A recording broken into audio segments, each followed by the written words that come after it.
আল্লাহ রাব্বুল আলামিন তার হাবিবকে জানিয়ে দেয়, হাবিব সব মানুষ ক্ষতির ভিতরে আছে, মাত্র 4টা শ্রেণীর লোক এমন আছে যারা সফলতা অর্জন করবে, সফল কাম এবং লাভের ভিতরে আছে, তারাই দুনিয়া এবং আখিরাতের ভিতরে 1 নম্বর সফলকারী। বলেন সুবহানাল্লাহ। 1 নম্বর আল্লাহ বলেন ইল্লাল্লাযীনা আমানু ওয়া আমিলুস সলিহাত। আল্লাহ বলেন যারা ঈমান আনবে, ঈমানদার হবে, ওয়া আমিলুস সলিহাত, যারা আমলে সলিহা করবে। আরেকটা আয়াতের ভিতরে এই 2 শ্রেণীর ব্যাপারে আমার আল্লাহ জানিয়ে দিয়েছেন, এই 2 শ্রেণী হবে পৃথিবীর শ্রেষ্ঠ ব্যক্তি। এই 2 শ্রেণী এত দামি হবে হাসরের ময়দানে, তাদেরকে আমি ছোট মোটো কোনো সম্মান দান করব না, এত বড় সম্মান দিব যে আমি আল্লাহ যেই জান্নাত খানা বানিয়েছি সবচাইতে দামি জান্নাত এই 2 শ্রেণীর লোককে দান করব। সুবহানাল্লাহ। 2 শ্রেণী কারা? আল্লাহ বলেন যারা ঈমান আনবে, আমলে সলিহা করবে। আল্লাহ রাব্বুল আলামিন জানিয়ে দেয় ইন্নাল্লাযীনা আমানু ওয়া আমিলুস সলিহাতি কানাত লাহুম জান্নাতুল ফিরদাউসি নুজুলা। আল্লাহু আকবার। আল্লাহ বলে দুনিয়ার মানুষেরা শুনো, আমানু ওয়া আমিলুস সলিহাত, ঈমান আনো, আমলে সলিহা করো, তাহলে তোমাদের জন্য আমি আল্লাহ এত বড় পুরস্কার রেখে দিয়েছি যে এই পুরস্কার তোমরা 2 গুণ বিশিষ্ট লোক ছাড়া কাউকে দিব না। কি পুরস্কার দিবা? আল্লাহ বলেন কানাত লাহুম জান্নাতুল ফিরদাউসি নুজুলা, যে আমি তোমাদেরকে জান্নাতুল ফিরদাউস নামক জান্নাত দান করব। বলেন সুবহানাল্লাহ। আল্লাহর নবী বলেন আমার উম্মতেরা শুনো, তোমরা আল্লাহর কাছে জান্নাত কামনা করবা, যখনই আল্লাহর কাছে জান্নাত চাইবা তখনই আল্লাহর কাছে জান্নাতুল ফিরদাউস চাইবা। সুবহানাল্লাহ বলেন। কারণ হলো আল্লাহর কাছে যে জান্নাতগুলো রয়েছে সবটি জান্নাতের ভিতরে মর্যাদাবান সম্মানিত বড় জান্নাত হলো জান্নাতুল ফিরদাউস। আল্লাহ বলে ছোট মোটো জান্নাত আমি ঈমানদারকে দিব না, ছোট মোটো জান্নাত আমি আমলে সলিহাকারীকে দিব না, সবচাইতে দামি আর মর্যাদাবান জান্নাত আমার বান্দাকে দান করব। বলেন সুবহানাল্লাহ। এরপর আল্লাহ বলেন ওয়া আমিলুস সলিহাতি ওয়া তাওয়াসাউ বিল হক, যারা হকের আহ্বান করবে, মানুষকে সত্যের কথা বলবে, নিজে সত্যের উপর চলবে, আল্লাহ বলেন এরা হলো সফরকার। বলেন সুবহানাল্লাহ। আল্লাহ বলেন কুনতুম খায়রা উম্মাতিন উখরিজাত লিন-নাস তা'মুরুনা বিল মা'রুফি ওয়া তানহাউনা আনিল মুনকার। আল্লাহ বলেন আপনার নবী, আপনার উম্মতের ভিতরে সবচাইতে দামি খায়রা উম্মাতিন, উম্মতের ভিতরে সবচেয়ে শ্রেষ্ঠ উম্মত তারা, ওই দল যারা লিন-নাস উখরিজাত লিন-নাস, মানুষের জন্য বের হয়ে যায়, যারা আপনার উম্মতের ভিতরে যারা দিনের কথা বলার জন্য, সত্যের আদেশ দেওয়ার জন্য, অসৎ থেকে নিষেধ করার জন্য, হকের কথা বলার জন্য, বেহক থেকে বাতিল থেকে মানুষদেরকে ফিরিয়ে রাখার জন্য যারা কাজ করবে, এরা হলো আপনার উম্মতের মধ্যে শ্রেষ্ঠ উম্মত। বলেন সুবহানাল্লাহ। 3 নম্বর শ্রেণীর লোক চলে গেল যারা হকের কথা বলবে এবং অসৎ কাজ থেকে নিষেধ করবে। 4 নম্বর সর্বশেষ গুণ যাদের হবে ওয়া তাওয়াসাউ বিস সবর, ধৈর্য ধারণকারী, সবরকারী। আল্লাহ রাব্বুল আলামিন বলে বান্দা তোমরা আমি আল্লাহর কাছে যা চাইবা, যা প্রার্থনা করবা সব কিছু আমি আল্লাহ দিব, তবে 2টা জিনিসের মাধ্যমে। আল্লাহ বলেন 2টা জিনিসের মাধ্যমে চাইতে হবে। সব কিছুর পদ্ধতি থাকে। আল্লাহ বলেন 2টা জিনিসের মাধ্যমে চাইবা। কিভাবে চাইবা? আল্লাহ বলেন ইয়া আইয়ুহাল্লাযীনা আমানুস্তাঈনু বিস-সাবরি ওয়াস-সালাহ। আল্লাহ বলেন বান্দা যারা ঈমান এনেছো তোমরা আমি আল্লাহর কাছ থেকে চেয়ে তোমাদের সব কিছু নিয়ে নিবা, তবে 2টা জিনিস ফলো করতে হবে। 2টা পথ তোমাদেরকে বলে দেই, সেটা হলো আমানুস্তাঈনু বিস-সাবরি ওয়াস-সালাহ। 1 নম্বর হলো ধৈর্য ধারণ করতে হবে, সবর করতে হবে। কি করতে হবে? সবর। এদিকে সফলকারীদের 4র্থ গুণ হলো সবর করা। আল্লাহ বলেন 1ম নাম্বার গুণ হলো আমি আল্লাহর কাছে যারা চায়া পাইবা তাদের গুণ হবে ধৈর্য ধরতে হবে, সবর করতে হবে। 2 নম্বর হলো ওয়াস-সালাহ, নামাজের মাধ্যমে চাইতে হবে, ধৈর্য ধারণ করতে হবে। বলেন সুবহানাল্লাহ। আরেক আয়াতের ভিতরে অংশে আল্লাহ বলেন যারা ধৈর্য ধারণ করবে তাদেরকে আমি আল্লাহ তো মর্যাদা দিয়ে দিব।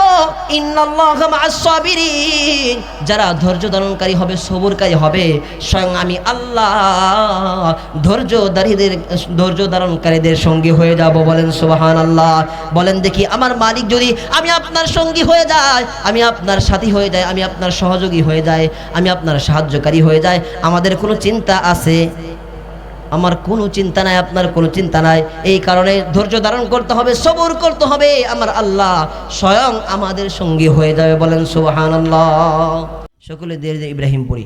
আল্লাহুম্মা সাল্লি আলা মুহাম্মাদিন ওয়া আলা আলি মুহাম্মাদ কামা সাল্লাইতা আলা ইব্রাহিম ওয়া আলা আলি ইব্রাহিম إنك حميد مجيد اللهم بارك على محمد وعلى آل محمد كما باركت على إبراهيم وعلى آل إبراهيم إنك حميد مجيد لا إله إلا الله একটু মহব্বতের সাথে দিল খুলে মালিকের নামের জিকির করি লা ইলাহা ইল্লাল্লাহ সবাই বলো জোরে জোরে লা ইলাহা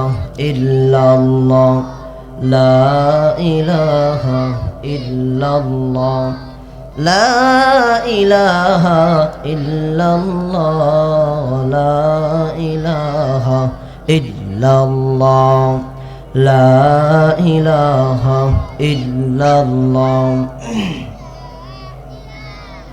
ইল্লাল্লাহ লা ইলাহা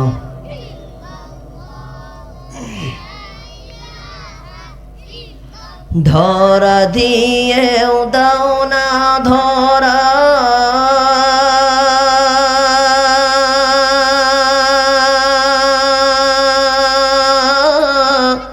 কাছে থেকেও দাও না সারা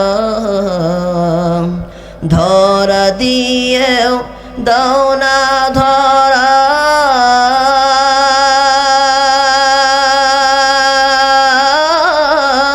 কাছে থেকেও দাও না সারা আমার এই বুকেতে বইছে খরা এই বুকেতে বইছে খরা না পাওয়ারি যাত না পরে পোহরে সেই হইল এই যে পাগলের চিনা মাওলার ইশকে জলে আগুন নিভাইলে যে নিভে না পোরে পোহরে সেই হইল এই যে পাগলের ছিনা পোরে পোহরে সেই হইল এই যে পাগলের ছিনা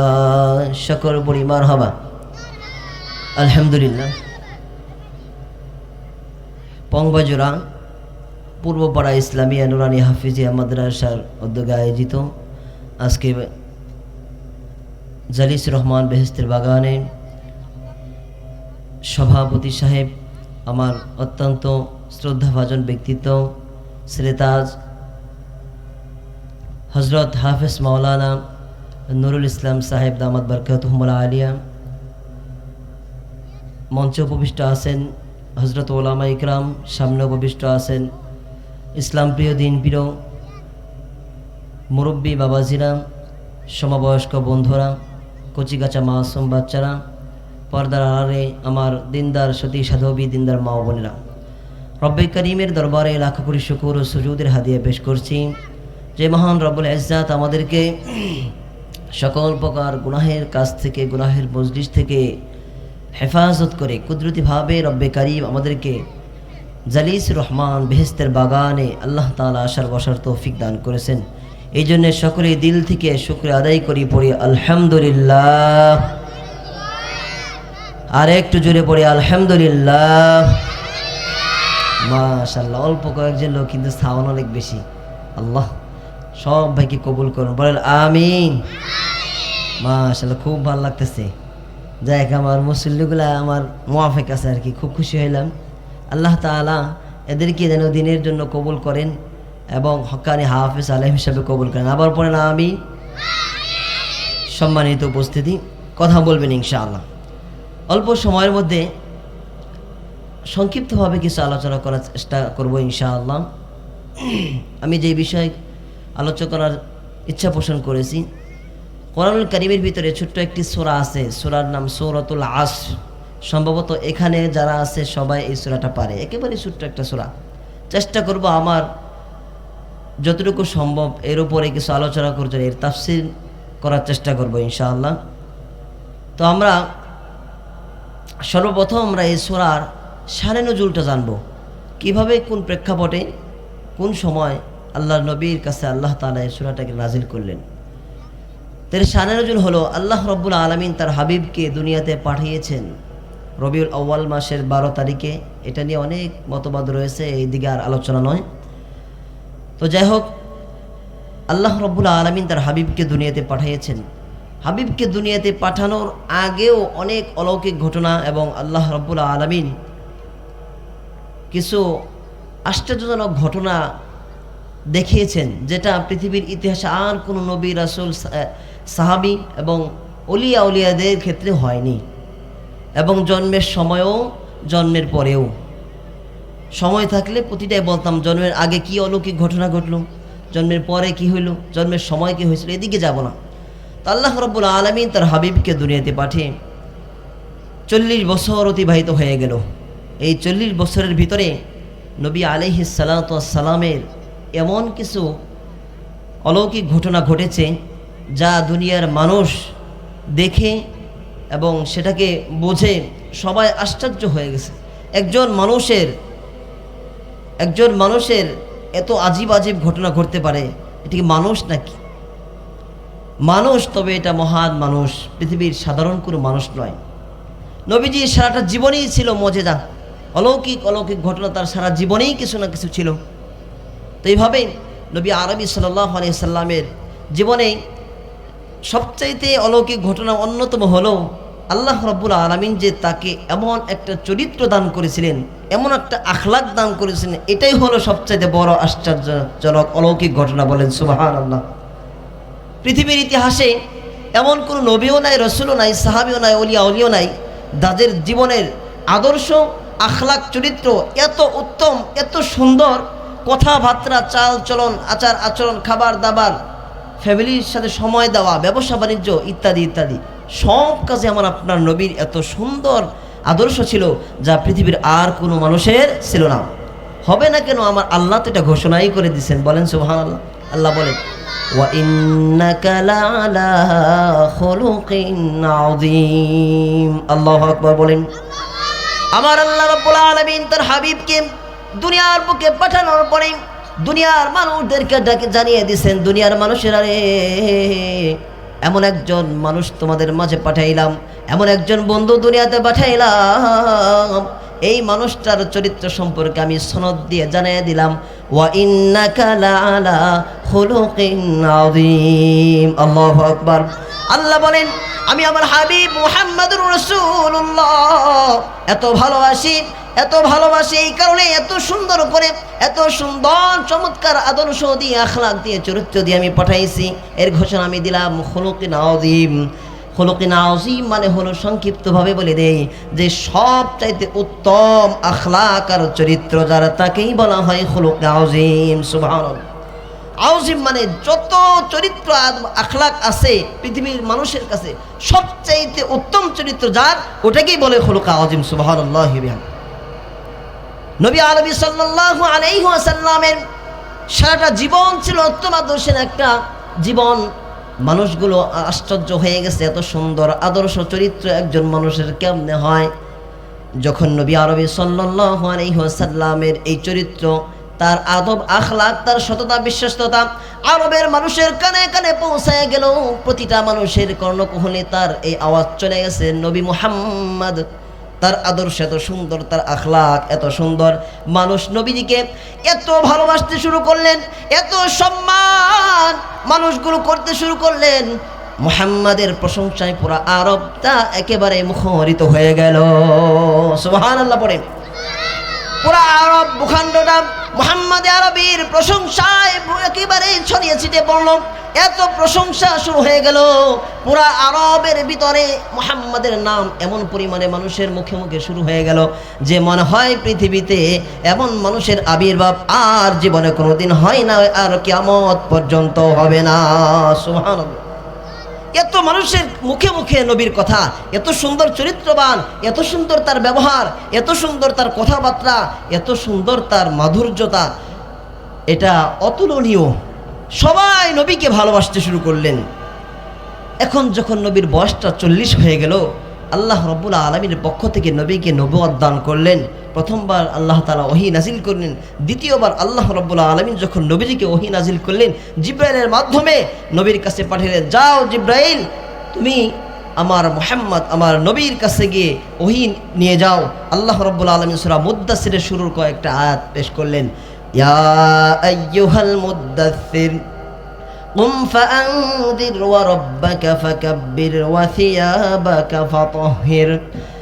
আমার আল্লাহ রাব্বুল আলামিন দ্বিতীয়বার ওহী যখন তার হাবিবের কাছে জিবরাইলকে পাঠাইলেন এই সূরা মুদ্দাসসিরের কয়েকটা আয়াত দিয়ে, প্রথমত যখন নবীর কাছে এই ওহী নাজিল করলেন, নবী আলাইহিস সালাতু ওয়াস সালাম একেবারেই কম্বল পরিহিত ছিলেন, তার শরীর খারাপ, জ্বর আসছে, কাঁপুনি শুরু হয়ে গেছে, কম্বলওয়ালা ছিলেন। এই কারণে আমার আল্লাহ তার হাবিবকে ভালোবেসে আদর করে সোহাগ করে ডাক দেয়, ইয়া আইয়ুহাল মুদ্দাসসির, হে চাদরওয়ালা, চাদর বিশিষ্ট, কুম ফাআনদির, জাগো, ওঠো, সজাগ হও, সতর্ক হয়ে যাও, ওয়া সিয়াবাকা ফাতাহহির, কুম ফাআনদির ওয়া রাব্বাকা ফাকাব্বির, তোমার রবের অরব্বাকা, তোমার রবের বরত্ব প্রশংসা করো, তোমার রবের সংবাদ তোমার কওমের সকল মানুষকে জানিয়ে দাও, ওয়াসিয়াবাকা ফাতাহহির, তোমার জামা তোমার কাপড়কে পবিত্র রাখো, ওয়ার রুজসা ফাহাজুর, অপবিত্রতা থেকে তোমরা নিজেকে হেফাজত করো। আল্লাহ যখন নবীকে জানালেন কুম ফাআনদির, উঠো, দাঁড়াও, এর তাফসীরের ভিতরে অনেক বিস্তারিত আলোচনা। এর অর্থ এটাই যে নবী আপনি সজাগ হন, সতর্ক হন আপনার কওমের ব্যাপারে। আপনার কওমরা কি করতেছে, তারা কি আমি আল্লাহকে মানতেছে, আপনি নবীকে মানতেছে, তারা কি দিনের উপরে আছে, নাকি তারা গোমরা হয়ে গেছে, নাকি তারা শিরকি কাজে লিপ্ত আছে, একটু খেয়াল করে একটু সতর্ক হন, তাদের ব্যাপারে আপনি সজাগ থাকুন। নবী আরবি সাল্লাল্লাহু আলাইহি ওয়াসাল্লাম চিন্তায় পড়ে গেলেন, কুম ফাআনদির মানে কি? আমি নবী তো সজাগ আছি, জাগনা আছি, বসে আছি, দাঁড়িয়ে আছি, আল্লাহ কেন কুম ফাআনদির বললেন? নবীজি সাল্লাল্লাহু আলাইহি ওয়াসাল্লাম ভাবতে ভাবতে সর্বশেষ তিনি এটাই ভেবে বের করলেন যে আবার আল্লাহ কেন সজাগ হইতে বলছেন, আমি তো সজাগই, আমি তো ঘুমায় যাই নাই। নবীজি বলেন, আল্লাহ রাব্বুল আলামিন আমাকে ওই সজাগ হইতে বলেছেন যে আমার গোত্রের লোক, আমার কওমের লোক, আমার বংশীয় লোকেরা তারা কি আল্লাহর গোলামি করতেছে নাকি গায়রুল্লাহর গোলামি করতেছে, এই ব্যাপারে আমাকে সজাগ হতে বলেছেন। নবীজি সাল্লাল্লাহু আলাইহি ওয়াসাল্লাম সজাগ হয়ে গেলেন, বুঝতে আর বাকি নাই। নবীজি তো দায়িত্ব নিয়ে নিলেন, আমার আল্লাহ আমাকে সজাগ হতে বলেছেন, সতর্ক হতে বলেছেন আমার কওমের গোত্রের প্রতি, তারা যেন কখনোই আল্লাহ থেকে সরে না যায়, তারা যেন কুফরি শিরকির ভিতরে সরে না যায়। এই কারণেই আমার আপনার নবী এই বিষয়ে অনেক সতর্ক হয়ে গেলেন। আমার নবী বললেন যে আল্লাহ রাব্বুল আলামিন আমাকে সজাগ হতে বলেছেন, সতর্ক হতে বলেছেন। তাহলে আমি নবীকে আল্লাহ তাআলা নবী কতটুকু জায়গার জন্য বানাইছেন? শুধু আমার কওমের জন্য নয়, শুধু মক্কা নগরীর জন্য নয়, শুধু মদিনার জন্য নয়, শুধু আরব ভূখণ্ডের জন্য নয়। নবীজি বললেন আমি নবীকে পুরো পৃথিবীর জন্য নবী হিসেবে বানাইছেন। বলেন সুবহানাল্লাহ। আল্লাহর নবী বলেন শুধুমাত্র পুরো পৃথিবীর জন্য নয়, আল্লাহ যত মাখলুক জমিনে আসমানে উপরে নিচে যা আছে সকল মাখলুকের জন্য নবী হয়ে আমাকে নবী মুহাম্মদকে পাঠাইছেন। কাজেই আমার উম্মত যত আছে, যে জায়গায় আছে, যেখানে আছে, সকল উম্মতের প্রতি আল্লাহ আমাকে সতর্ক করিয়ে দিয়েছেন। এই জন্য নবী বলেন আমার আর বসে থাকার সময় নাই, আমার আর খাওয়ার সময় নাই, ঘুমের সময় নাই, আমি নবীর আর দুনিয়ার চিন্তা করার কোনো সময় নাই। আমি নবীকে আল্লাহর জন্য নিবেদিত করে দিতে হবে, দিনের জন্য নবীকে কোরবানি করে দিতে হবে। নবী এই জন্য সব দুনিয়াদারি বাদ দিয়ে সব কিছু ফেলে রেখে আল্লাহর দিনকে বুলন্দ করার জন্য, আল্লাহকে রব বলে মানুষের সামনে উপস্থাপন করার জন্য নবীজি সব ছেড়ে দিনের জন্য রেডি হয়ে গেলেন। সুবহানাল্লাহ। যখন দিনের কাজ শুরু করে দিলেন, আল্লাহর নবীকে কাফের মুশরিক যারা অনেক ভালোবাসত, তার প্রশংসা গাইতো, কোনো গান মানুষের মাঝে গাইতো যে মুহাম্মাদুর রাসূলুল্লাহ ইনি তো একজন পবিত্র মানুষ, তার গুনাহ নাই, তার খারাপ কোনো কাজ নাই, তার জীবনে কোনো কেলেঙ্কারি নাই, তার কোনো কথার মধ্যে কোনো খারাপ নাই, খারাপতা নাই, কথাগুলো বড় মাধুর্যতার মধ্যে দিয়ে বলেন, তার আদর্শের ভিতরে, চরিত্রের ভিতরে কোনো দাগ নাই, সবাই ভালোবাসতেন। যখন মুহাম্মদ লোক জনসম্মুখে দাঁড়ায় বললেন তোমরা সবাই বলো আল্লাহ হলো রব, আল্লাহ ছাড়া আর কোনো ইলা নাই, আমি নবী মুহাম্মদুর রাসূলুল্লাহ আল্লাহর পক্ষ থেকে প্রেরিত রাসূল। যখন নবী এই কথা ঘোষণা করে দিলেন, কাফের মুশরিকদের গায়ের ভিতরে জ্বালা শুরু হয়ে গেল। কাফেররা তো নবীর উপর আক্রমণ শুরু করলো, যে যেইভাবে পারে নবীর উপরে আক্রমণ শুরু করে দিল। কেউ কথার মাধ্যমে, কেউ আঘাতের মাধ্যমে, কেউ আবার গালিগালাজের মাধ্যমে, যে যেইভাবে পারে না কেন আল্লাহর নবীর উপরে কাফেররা যার যার যেই সাধ্য অনুযায়ী সবাই নবীর উপর আক্রমণ চালাতে শুরু করলেন। নাউজুবিল্লাহ। নবীজি সাল্লাল্লাহু আলাইহি ওয়াসাল্লামকে দূরে থেকে যারা যায় বলেন নবীর মনে কষ্ট নাই। নবীজি সাল্লাল্লাহু আলাইহি ওয়াসাল্লামের শরীরে আঘাত করে নবীর মনে কষ্ট নাই। নবীজি সাল্লাল্লাহু আলাইহি ওয়াসাল্লামকে ব্যঙ্গ করে নবীর কষ্ট নাই। যখন নবী দেখলেন আমার নিজের গোত্রের কাছের নিকটের মানুষেরা যখন আমি নবীকে গুমরা বলে, যখন কাছের মানুষেরা আমি নবীকে পাগল বলে, কাছের মানুষের যখন আমি নবীকে জাদুকর বলে, নবীজি কান্দে আর মনক্ষুণ্ণ হয়ে বসে আছে। চোখের ভিতরে নবীর পানি ঝরে, নবীজি বড় কান্নায় বেহুশ হয়ে আছে। নবীজি সাল্লাল্লাহু আলাইহি ওয়াসাল্লাম পেরেশান। এতদিন আমাকে মানুষ এত ভালোবাসতো, আজকে আল্লাহর কথা বললাম, আমি মুহাম্মাদের নবুয়তের কথা বললাম, এই কারণে মক্কার সকল ভালো মানুষ যারা আমাকে ভালোবাসতো এরাও আমি নবীর উপর আক্রমণ আর আমাকে ধিক্কার জানাইতে শুরু করলো। এই বলে নবীজি কান্নায় ভেঙে বললেন আমার আল্লাহর সহ্য হয় না। আল্লাহ রাব্বুল আলামিন নবীকে এত ভালোবাসেন, সকল নবীরা আল্লাহকে ভালোবাসতো, আল্লাহ নিজে স্বয়ং আমার আপনার নবীকে ভালোবাসে। চিৎকার মেরে বলেন না সুবহানাল্লাহ। এই জন্য নবীর নাম দেওয়া হচ্ছে হাবিবুল্লাহ। হাবিবুল্লাহ মানে নবীজিকে, নবী আল্লাহকে ভালোবাসেন এমন নয়, তিনি তো ভালোবাসেনই, কিন্তু তার চাইতে আমার আল্লাহ নবীকে বেশি ভালোবাসে। সুবহানাল্লাহ। আল্লাহর কলিজার ভিতরে সহ্য হয় না আমার বন্ধুকে মানুষ কষ্ট দেয়, আমার বন্ধুকে মানুষ ধিক্কার জানায়, আমার বন্ধুকে মানুষ গালিগালাজ করে। নবীকে সান্ত্বনা দিয়ে আল্লাহ বলেন নবী তোমার চিন্তা নাই, তুমি কেন পেরেশান হইতেছ? তারা তোমাকে ধ্বংসকারী বলতেছে, তারা তোমাকে বলতেছে তুমি পাগল, তুমি এরকম ভাবে পথভ্রষ্ট হয়ে গেছো, তুমি এরকম ভাবে জাদুকর হয়ে গেছো, তোমার কোনো চিন্তা নাই। আল্লাহ জানিয়ে দেয় হাবিব ইন্না কাফাইনাকাল মুস্তাহজিইন আল্লাযীনা ইয়াজআলুনা মা'আল্লাহি ইলাহান আখার। আল্লাহ জানিয়ে দেয় নবীজি কাফের মুশরিকরা তোমাকে যাই বলুক না কেন কোনো সমস্যা নাই, তোমার কোনো চিন্তা নাই। ইন্না কাফাইনাকাল মুস্তাহজিইন, আমি আল্লাহ তাদের বিরুদ্ধে তোমার জন্য যথেষ্ট। বলেন না সুবহানাল্লাহ। আল্লাহ নবীকে সান্ত্বনা দেয় নবী তোমার চিন্তা নাই, যে যাই বলুক না কেন তুমি আমার দিনকে নিয়ে সারাক্ষণ মেহনত করো, মানুষের মাঝে কাফের বেঈমানদের কাছে তুমি আমার দিনকে বন্ধ করার জন্য সময় পার করো, যে যা বলুক আমি আল্লাহ তাদের জন্য প্রস্তুত আছি, তোমার কিছু করার দরকার নাই। আল্লাহ নবী যখন কান্দে নবীর সহ্য হয় না, আল্লাহর সহ্য হয় না বন্ধুর কান্না। জিবরাইলকে ডাক দিয়ে বলে জিবরাইল তাড়াতাড়ি যাও, আমার বন্ধুর সামনে যাও। আমার বন্ধুর চোখ দিয়ে যেন এক ফোঁটা পানি বের হয় না, আর যেন এক ফোঁটা পানি আমার নবীর চোখ দিয়ে বের হয় না। আল্লাহু আকবার বলেন। যাও ইব্রাহিম, যাও জিব্রাইল যাও, এক্ষুনি আমার বন্ধুকে যে জানিয়ে দিয়ে আসো ওয়াল আসর ইন্নাল ইনসানা লাফি খুসর ইল্লাল্লাযীনা আমানু ওয়া আমিলুস সালিহাতি ওয়া তাওয়াসাউ বিল হাক্কি ওয়া তাওয়াসাউ বিস সাবর। বলেন আল্লাহু আকবার। আর জোরে বলেন না আল্লাহু আকবার। জিব্রাইল দৌড় দিয়ে নবীর কাছে এসে বলে নবী চুপ করেন, কান্না বন্ধ করেন, আপনার আল্লাহ আপনার রব তো বড় পেরেশান হয়ে গেছে আপনার চোখের পানি দেখে। নবী গো কান্না বন্ধ করেন, সুসংবাদ চলে আসছে। নবী বলে জিব্রাইল রে কি সুসংবাদ, কি সংবাদ জানায় দাও, আমার আর ভালো লাগে না, অস্থির লাগে। জিব্রাইল ডাক দিয়ে বলে নবী আমার আল্লাহ রাব্বুল আলামিন সান্ত্বনা দেয়, আপনি তো ব্যাকুল হয়ে গেছেন, মানুষ কেন আপনাকে পথভ্রষ্ট বলে, কেন মানুষ আপনাকে ক্ষতির মধ্যে আছে বলে। আল্লাহ রাব্বুল আলামিন ডাক দিয়ে আপনাকে জানাই দিয়েছে নবী গো ওয়াল আসর, আল্লাহ কসম খায় বলতেছেন, সাধারণভাবে নয়। আল্লাহ যদি সরাসরি বলতেন নবী চিন্তা নাই, সব মানুষেরা ক্ষতির ভিতর আছে, তাও সমস্যা ছিল না, কিন্তু নবী আপনাকে এমনভাবে গুরুত্বের সাথে জানিয়ে দিতেছে আল্লাহ ওয়াল আসর, সময়ের কসম খায় আল্লাহ বলে নবী সময়ের কসম খাই আমি আল্লাহ বলি। বলেন দেখি আমাদের দুনিয়াতে আমাদের সমাজে যদি কেউ কোনো কসম খায়, কসম খাওয়ার বস্তুটা কি সাধারণ হয় না অনেক বড় হয়? যদি বলে কোরআন শরীফ হাতে নিয়ে বললাম কোরআন শরীফের কসম আমি মিথ্যা কথা এই কথাটা বলি নাই, কেউ অবিশ্বাস করব? যদি বলে মায়ের দুধের কসম আমি এই কাজটা করি নাই, কেউ অবিশ্বাস করব? কেউ যদি বলে আমার আল্লাহর কসম করে বলি আমি তোর মোবাইলটা চুরি করি নাই, বলেন বিশ্বাস করব না? আল্লাহর কসম যখন করব তখন অবিশ্বাসে কোনো অবকাশ নাই।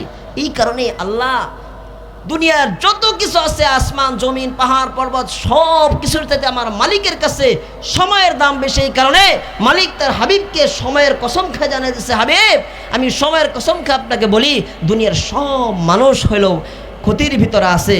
তাহলে আমাদের কাকে বুঝতে হবে সময়টাকে আল্লাহ কেন বললেন? আর কিছু পাইলেন না? পাহাড় নদী নালা আসমান জমিন, এত বড় আসমান এত বড় জমিন, এগুলোর কসম খেলেন না, সময়ের কসম কেন খেলেন? এটাই বোঝার বিষয়, সময়ের কসম কেন খেলেন, সময়টা কত গুরুত্বপূর্ণ বুঝতে হবে।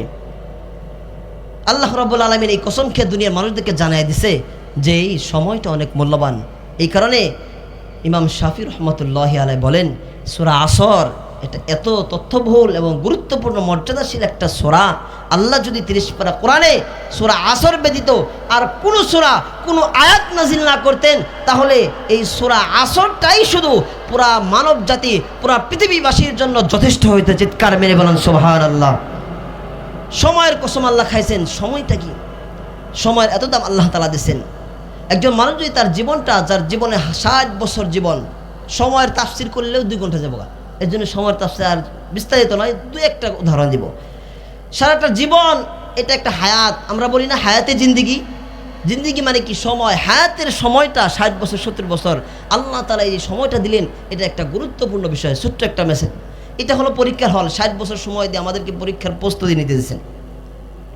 আমরা যখন আমাদের সন্তানরা পরীক্ষা দেয়, পরীক্ষার সময় হয়ে গেলে আমরা খুব রাগারাগি, এই পরীক্ষার সময় হয়েছে তুমি এখনো ফোন টিপো, এখনো রাস্তায় দিয়ে ঘোরো কেন? যদি এরকম সময় নষ্ট করো তাহলে পরীক্ষায় রেজাল্ট খারাপ করবা, তাই না? আল্লাহ তাআলা সতর্ক করে দিয়েছেন দুনিয়ার হায়াত নামক জিন্দিগি তোমাদের দিলাম, এটা তো পরীক্ষার হল, পরীক্ষার প্রস্তুতি নিতে হবে। পরীক্ষায় পাশ করতে পারলে তুমি জান্নাত পাইবা। এই জন্য আল্লাহ বলেন পৃথিবীর বুকে মানুষদেরকে আমি যত হায়াত দিয়েছি, সময় দিয়েছি, এটার এত দাম। যদি আমার কোনো বান্দা তার জীবনের যত হায়াত পেয়েছে পুরো হায়াতটা যদি কাজে লাগাইতে পারে, আমি আল্লাহর গোলামির ভিতরে দিয়ে কাটিয়ে দিতে পারে, আমার হাবিবের তরিকা অনুযায়ী কাটিয়ে দিতে পারে, আমার আল্লাহ বলে আমার ওই বান্দাটা সরাসরি জান্নাতে যাবে। সুবহানাল্লাহ বলেন। মুসলমান ভাইরা আমার বিস্তারিত আলোচনায় সংক্ষিপ্তভাবে বলি, সময়টা এত দাম, সময়ের এত দাম। কোন মানুষ যদি সারা জীবন গুনাহ করে আল্লাহর নাফরমানিতে কাটায় দেয়, আল্লাহর নাফরমানিতে কাটায় দেয়, মৃত্যুর 1 বছর আগে অথবা 1 মাস আগে যদি এই লোকটা তওবা করে আল্লাহর কাছ থেকে মাফ নিয়ে দিনের পথে আসে, মৃত্যুর সময় কালেমা পড়ে ইমানটা ঠিক করে কবরে যায়, বলেন দেখি এই মানুষটার সারা জীবনের গুনাহের কোনো, এই গুনাহের জন্য তাকে ঠেকা পড়তে হবে কবরে? ওই যে তওবা করছে মাত্র মৃত্যুর 1 মাস আগে, এই তওবা করার কারণে 1 মাস আমল করছে, সে জান্নাতে যাবে। বলেন সুবহানাল্লাহ।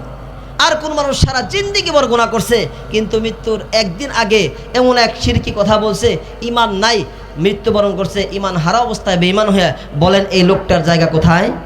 জাহান্নাম। একটা মুহূর্তের কারণে লোকটা জাহান্নামী, আরেকটা মানুষের সারা জীবন গুনাহ করার পরে 1 মুহূর্তের কারণে সে জান্নাতি। তাহলে বোঝা যায় সময়ের কত দাম। আপনি সারা জীবন গায়রুল্লাহর ইবাদত করছেন, মূর্তি পূজা করছেন, কিন্তু শেষ বয়সে এসে মুসলমান হয়ে গেছেন, 1 ওয়াক্ত নামাজও আপনি পড়তে পারেন নাই, বলেন আপনি জান্নাতি না জাহান্নামী? কথা হয় না? জান্নাতি। তাহলে সারা জীবন গায়রুল্লাহর ইবাদত করলেন, মূর্তি পূজা করলেন, ইসলাম থেকে বাহিরে ছিলেন, 1 মুহূর্তে শুধু কালেমাটা পড়ছেন, নামাজও পড়তে পারেন নাই, কোরআনও পড়তে পারেন নাই, মৃত্যুবরণ করছেন জান্নাতি। তাহলে এই যে সময়টা, একটা মুহূর্ত সময়ের কত দাম, বলেন সুবহানাল্লাহ। কিতাবের ভিতরে আসছে জান্নাতের ভিতরে যখন মানুষগুলো যাবে, জান্নাতে আল্লাহ তাআলা মানুষের যত কিছু প্রয়োজন আছে তার চাইতে হাজার হাজার গুণে বেশি আরো নিয়ামত রাজি ছড়ায়া ছিটিয়ে রাখছে। সুবহানাল্লাহ পড়েন। এমন কোনো জিনিস নাই মানুষের প্রয়োজন হবে, মানুষের চাহিদা হবে, এমন কোনো জিনিস নাই মানুষ খুঁজবে জান্নাতে পাবে না। আল্লাহ রাব্বুল আলামিন সব কিছু জান্নাতটা সাজায় রাখছে। জান্নাতি মানুষ যদি যখন জান্নাতে যাবে, সব মানুষ এত আনন্দে সময় কাটাবে। পৃথিবীর বুকে একজন মানুষ যদি তার কোটি কোটি নয়, শুধু যত কোটি টাকা হলে পুরা পৃথিবীটাকে ভরে দেওয়া যায়, আসমান জমিনের মধ্যবর্তী জায়গা ফাঁকা পড়া করা যায়, এত টাকার মালিকও যদি হয়, এত আনন্দে উল্লাসে এত রাজকীয় অবস্থায় যদি কেউ থাকে, তার যত সুখ নাই, আল্লাহ তাআলা যে বান্দাকে জান্নাতে দিবে তার সুখ তার চাইতেও 1000 গুণে বেশি। কথা বলেন ঠিক কিনা? দুনিয়ার বুকে যত সুখী মানুষ থাক, যদি চায় আজকে গরুর গোশত খাবো, বাজারে যেতে হবে, ক্রয় করতে হবে, রান্না করতে হবে, খেতে হবে। জান্নাতি মানুষের কত সুখ আর শান্তি দেখেন। মানুষ যদি কল্পনা করবে, আল্লাহ আজকে বড় যদি গরুর গোশত খাইতে পারতাম, গরুর কলিজা খাইতে পারতাম, আমার বড় ভালো লাগতো। কল্পনা করতে দেরি, ভুনা হয়ে সামনে আসতে দেরি নাই। বলেন সুবহানাল্লাহ। মুসলমান ভাইরা আমার, যে জিনিসটা বুঝাইতে চাই, জান্নাতে মানুষের কোনো চিন্তা নাই, কোনো পেরেশান নাই। জান্নাতি মানুষ আনন্দের সাথে থাকবে, কিন্তু মানুষগুলো যারা জান্নাতি হবে তাদের একটা জিনিসের প্রতি আফসোস থাকবে, আর কোনো বিষয় না। কয়টা? একটা বিষয়ের প্রতি, একটা জিনিসের প্রতি মানুষের আফসোস থাকবে, জান্নাতীদের আফসোস থাকবে। জান্নাতীদেরকে জিজ্ঞাসা করা হবে, তোমাদের জন্য এত নাজ নিয়ামত আমি আল্লাহ দিলাম, কোনো জিনিসের কমতি রাখি নাই, তারপরে তোমাদের মনটা কেন খারাপ? তোমরা কেমন যেন পেরেশানি কেন?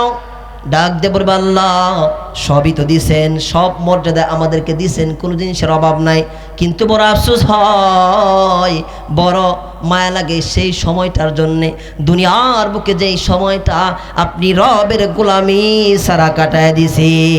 সুবহানাল্লাহ, সুবহান। যেই সময়টা দুনিয়ার বুকে আপনার জিকির ছাড়া কাটাইছি, কোরআন তেলাওয়াত ছাড়া কাটাই দিছি, নামাজ ছাড়া কাটাই দিছি, আপনার হুকুমের বাহিরে কাটাই দিছি, আপনার নাফরমানিতে কাটাই দিছি গো আল্লাহ। এই সময়টার জন্য আমি বান্দা বড় আফসোস করতেছি। এই সময়টা যদি আল্লাহ আবার দিতা, তাহলে এই সময়টাকে তোমার জিকিরে কাটাই দিতাম, তোমার নামাজের মধ্যে কাটাই দিতাম, রোজার ভিতরে দিয়ে কাটাই দিতাম, তসবিহ তাহলিলে কাটাই দিতাম, তাহলে আমি বান্দা আজকে জান্নাতের ভিতরে আরো মর্যাদাবান হয়ে যাইতাম। সুবহানাল্লাহ। সময়ের এত মূল্য, জান্নাতীরা পর্যন্ত সময়ের জন্য আফসোস করবে। এই জন্য ভাই, সংক্ষিপ্ত কথা, সময় আমাদেরকে আল্লাহ তাআলা যতটুকু দিয়েছেন, এই সময়টা বড় গুরুত্বপূর্ণ।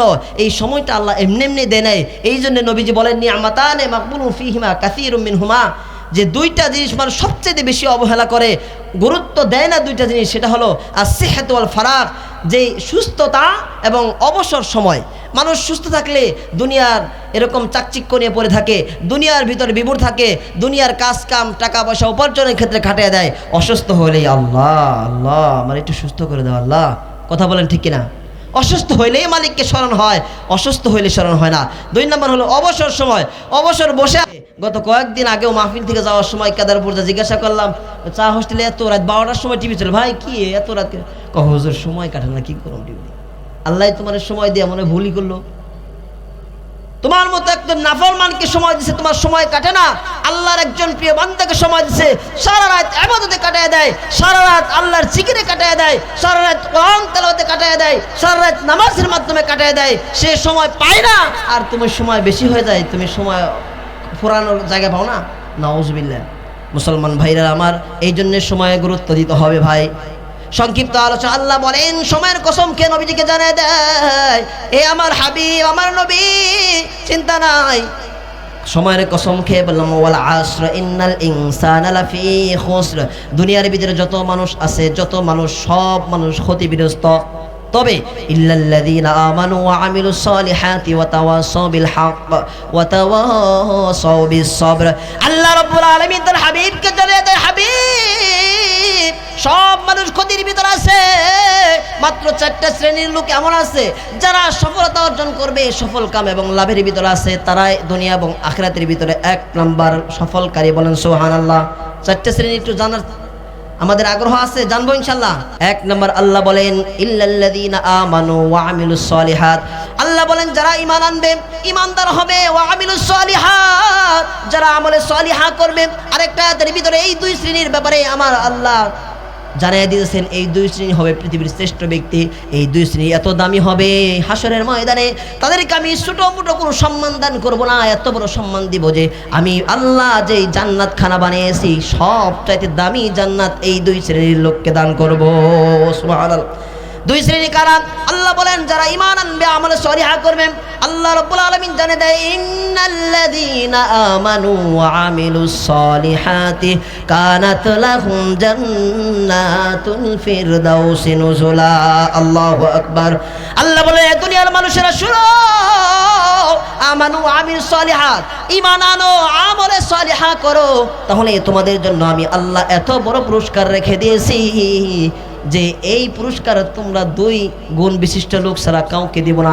কি পুরস্কার দিবা? আল্লাহ বলেন কানাত লাহুম জান্নাতুল ফিরদাউসি নুজুলা, যে আমি তোমাদেরকে জান্নাতুল ফিরদাউস নামক জান্নাত দান করব। বলেন সুবহানাল্লাহ। আল্লাহর নবী বলেন আমার উম্মতেরা শুনো, তোমরা আল্লাহর কাছে জান্নাত কামনা করবা, যখনই আল্লাহর কাছে জান্নাত চাইবা তখনই আল্লাহর কাছে জান্নাতুল ফিরদাউস চাইবা। সুবহানাল্লাহ বলেন। কারণ হলো আল্লাহর কাছে যে জান্নাতগুলো রয়েছে সবটি জান্নাতের ভিতরে মর্যাদাবান সম্মানিত বড় জান্নাত হলো জান্নাতুল ফিরদাউস। আল্লাহ বলে ছোট মোটো জান্নাত আমি ইমানদারকে দিব না, ছোট মোটো জান্নাত আমি আমলে সলিহাকারীকে দিব না, সবচাইতে দামি আর মর্যাদাবান জান্নাত আমার বান্দাকে দান করব। বলেন সুবহানাল্লাহ।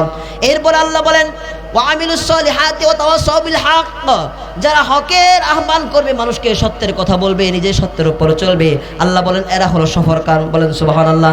আল্লাহ বলেন কুনতুম খায়রা উম্মাতিন উখরিজাত লিন-নাস তা'মুরুনা বিল মা'রুফি ওয়া তানহাউনা আনিল মুনকার। আল্লাহ বলেন আপনার নবী আপনার উম্মতের ভিতরে সবচাইতে দামি খায়রা উম্মাতিন, উম্মতের ভিতরে সবচেয়ে শ্রেষ্ঠ উম্মত তারা ওই দল যারা লিন-নাস উখরিজাত লিন-নাস, মানুষের জন্য বের হয়ে যায়, যারা আপনার উম্মতের ভিতরে যারা দিনের কথা বলার জন্য, সত্যের আদেশ দেওয়ার জন্য, অসৎ থেকে নিষেধ করার জন্য, হকের কথা বলার জন্য, বেহক থেকে বাতিল থেকে মানুষদেরকে ফিরিয়ে রাখার জন্য যারা কাজ করবে, এরা হলো আপনার উম্মতের মধ্যে শ্রেষ্ঠ উম্মত। বলেন সুবহানাল্লাহ। 3 নাম্বার শ্রেণীর লোক চলে গেল যারা হকের কথা বলবে এবং অসৎ কাজ থেকে নিষেধ করবে। 4 নাম্বার সর্বশেষ গুণ যাদের হবে ওয়া তাওয়াসাউ বিস সবর, ধৈর্য ধারণকারী, সবরকারী। আল্লাহ রাব্বুল আলামিন বলে বান্দা তোমরা আমি আল্লাহর কাছে যা চাইবা, যা প্রার্থনা করবা সব কিছু আমি আল্লাহ দিব, তবে 2টা জিনিসের মাধ্যমে। আল্লাহ বলেন 2টা জিনিসের মাধ্যমে চাইতে হবে। সব কিছুর পদ্ধতি থাকে। আল্লাহ বলেন 2টা জিনিসের মাধ্যমে চাইবা। কিভাবে চাইবা? আল্লাহ বলেন ইয়া আইয়ুহাল্লাযীনা আমানুস্তাঈনু বিস-সাবরি ওয়াস-সালাহ। আল্লাহ বলেন বান্দা যারা ঈমান এনেছো তোমরা আমি আল্লাহর কাছ থেকে চেয়ে তোমাদের সব কিছু নিয়ে নিবা, তবে 2টা জিনিস ফলো করতে হবে। 2টা পথ তোমাদেরকে বলে দেই, সেটা হলো আমানুস্তাঈনু বিস-সাবরি ওয়াস-সালাহ। 1 নাম্বার হলো ধৈর্য ধারণ করতে হবে, সবর করতে হবে। কি করতে হবে? সবর। এদিকে সফলকারীদের 4র্থ গুণ হলো সবর করা। আল্লাহ বলেন 1ম নাম্বার গুণ হলো আমি আল্লাহর কাছে যারা চায়া পাইবা তাদের গুণ হবে ধৈর্য ধরতে হবে, সবর করতে হবে। 2 নাম্বার হলো ওয়াস-সালাহ, নামাজের মাধ্যমে চাইতে হবে, ধৈর্য ধারণ করতে হবে। বলেন সুবহানাল্লাহ।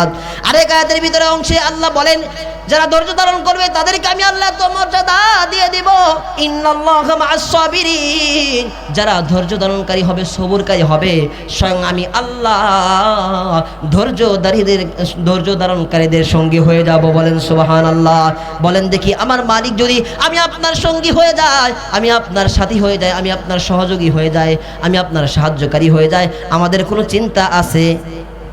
আমার কোনো চিন্তা নাই, আপনার কোনো চিন্তা নাই। এই কারণে ধৈর্য ধারণ করতে হবে, সবর করতে হবে, আমার আল্লাহ স্বয়ং আমাদের সঙ্গী হয়ে যাবে। বলেন সুবহানাল্লাহ। এই 4টা শ্রেণীর মানুষ যদি আমরা হইতে পারি, 4টা গুণ যদি আমাদের ভিতরে আমরা আনতে পারি, আল্লাহ বলেন এরা হলো সফরকাম। অপর আয়াত দ্বারা বোঝা যায় আমরা হলো জান্নাতি মানুষ হিসাবে আল্লাহর কাছে গ্রহণযোগ্য। বলেন সুবহানাল্লাহ। আল্লাহ রাব্বুল আলামিন আমাদের সবাইকে এই শ্রেণীর লোক, এই শ্রেণীর অন্তর্ভুক্ত করে দুনিয়ার জীবন ত্যাগ করার তৌফিক দান করুন। বলেন আমিন। ওয়া আখিরু দাওয়ানা আলহামদুলিল্লাহি রাব্বিল আলামিন। আসসালামু আলাইকুম ওয়া রাহমাতুল্লাহি ওয়া বারাকাতুহু।